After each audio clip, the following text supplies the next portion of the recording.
नमस्कार दोस्तों, आप सब कैसे हैं। आशा करती हूँ आप सब लोग ठीक होंगे। तो आज हम एक प्यारा सा दर्दनाक ढाल लगवही गीत लेकर आई हूँ। बहुत ही प्यारा और दर्द भरा गीत है, तो आप लोग फुल वॉच करके सुनिएगा, तभी पता चलेगा। इतना दर्द भरा गीत है। एक बहन अपने भाई से अपना दुख कैसे रो रो कर कहती भी नहीं है जल्दी, लेकिन भाई पूछता है तब बताती हैं। तो चलिए इस गीत में आप लोग फुल वॉच करके सुनिएगा। बहुत ही दर्दनाक कहानी है, तो देर न करते हुए चलिए सुनाते हैं। हमारे नैहरावा से आवई बीरन भैया हो ना, रामा मचिया ही बैठी ससु बढ़ई तिनी हो ना, रामा मचिया ही बैठी ससु बढ़ई तिनी हो ना। हमारे नैहरावा से आवई बीरन भैया हो ना, रामा मचिया ही बैठी ससु बढ़ई तिनी हो ना, रामा मचिया ही बैठी ससु बढ़ई तिनी हो ना। सासु बीराना भोजन कऊ बनाई हो ना, सासु बीराना भोजन कऊ बनाई हो ना। मेटिया में बाटाई बहुहर सड़ाली को दैया हो ना, बहुहरी भिटावा पे चकावड़ का सगावा हो ना, बहुहरी भिटावा चकावड़े का सगावा हो ना। बहुहर बीराना भोजन उहई बनाऊ हो ना, बहुहरी बीराना भोजन उहई बनाऊ हो ना। आगिया लगई सासु सड़ाली को दैया हो ना, सासु बाजार पाड़ाई चकावड़ का सगावा हो ना, सासु बाजार पाड़ाई चकावड़ का सगावा हो ना। गगरी में बाटाई सासु झिनाए का चौरा हो ना, सासु मोटिया मसूड़िया का दलिया हो ना, सासु मेटिया मसूड़िया का दलिया हो ना। सासु इहाई भोजनिया बनाऊ बई हो ना, सासु इहाई भोजनिया बनाऊ बई हो ना।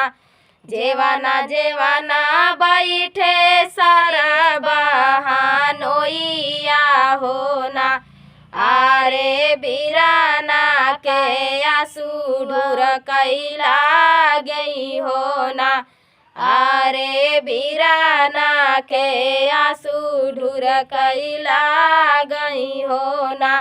किया सुधिया वही भैया माई कई के लेवाना हो ना, भैया किया सुधी भाऊजी से जरिया हो ना, भैया किया सुधी भाऊजी से जरिया हो ना। कावा नहीं बाता सुही सोचा मोरे बीराना हो ना, बीराना कावाने कारण यसुआ ढूरा कई हो ना, बीराना कावाने कारण यसुआ ढूरा कई हो ना। नाही सुधिया वही बहिनी माई कई का लेवाना हो ना, बहिनी नहीं सुधी भाऊजी से जरिया हो ना, बहिनी नहीं सुधी भाऊजी से जरिया हो ना।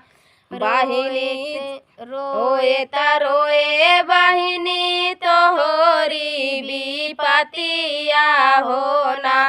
बहिनी जरी जूरी भइलू कोयलिया हो ना। बहिनी जरी जूरी भइलू कोयलिया हो ना। यही दुख मोरे यही दुख मोरे भैया जिनी काया माई के अगवा हो ना। माई माचिया बैठी असुआ डरी है हो ना। माई माचिया बैठी असुआ डरी है हो ना। यही दुख मोरे भैया बाबा जी से जिनी काया ना। बाबा डोरिया कहारा लैके आई है हो ना। बाबा डोलिया कहारा लैके आई है हो ना। यही दुख मोरे भैया जिनी कह भौजी के अगवा हो ना। भौजी राम रो सोया बिरही बोली है हो ना। भौजी राम रा सोया बिरही बोली है हो ना। यही दुख मोरे भैया बहिनी से जिनी काया ना। बहिनी है सुनी ससुरे ना जाई है हो ना। बहिनी है सुनी ससुरे ना जाई है हो ना। यही दुख मोरा भैया जिनी लिहा अपने मनावा हो ना। भैया तोहरी नौकरिया छूटी जाई है हो ना। यही दुख मोरे भैया हम ही जो साहबई हो ना। भैया हमारे करमा कैली खनिया हो ना। भैया हमारा करमा कैली खनिया हो ना। भैया करमा से मिलेला विपतिया हो ना।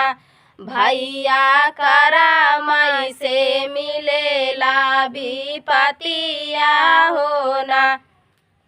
तो देखा बहनी आपन इतना इतना दुख ससुरे में सह ली, लेकिन केहू से कहत ही नहीं रही कि हमका इतना दुख बा नैहरे में कभो नहीं बताई। और जब वीरन भैया आयन तो सास कहत है कि चकौड़े का साग बनाई डावा, सड़ली कोदैया का बनाई डावा। तो बहनी देखा कहीं कि हम बनाई डाव जौन बाटा झीना का चौरा और दलिया बनाई डाव, लेकिन हम चकौड़ का साग न खियाऊ अपने भैया का। अब भैया देखा खाएन जौन बहनी बनाई और ओकरे बाद खाएन, खाए के बाद देखें कि हमारे बहनी कितना बड़ा दुख बा। तो बहनी से पूछा तहाँ तो बहनी बतौती नहीं। बहनी कहीं नहीं भैया ये सब कर्म में लिखा बा, तब हमका इतना दुख पड़ा बा। लेकिन ये बात नैहरे में भैया से, भौजी से और माई बाप से, बहनी से केहू से जिन कहा और खुद अपनों पे जिन लेहा। ये हमहिन के झेले परे दुख तो हमहिन झेलक। इस तरह बहनी यहाँ। तो आप लोगों को ये गीत कैसे लगा दोस्तों कमेंट में ज़रूर बताना। मिलते हैं अगले वीडियो में, तब तक के लिए जय।